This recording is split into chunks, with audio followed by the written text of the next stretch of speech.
in the previous episode. We talked about the technical side of simple past. Now I will show you some situations when we use this tense. A. We use it to describe a single completed action. For example, yes, I walked your dog. Sorry, I broke your glass. That guy hit me right in the face. All these actions occurred once in the past.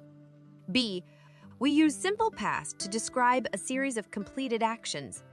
For example, I knocked 3 times, but nobody answered.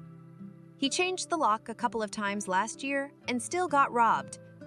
I told you a million times that the car was already scratched. These all examples show not one, but several completed actions. C. We also use simple past to describe feelings and states in the past. For example, I lived in New York City for 6 years, but I never owned a car.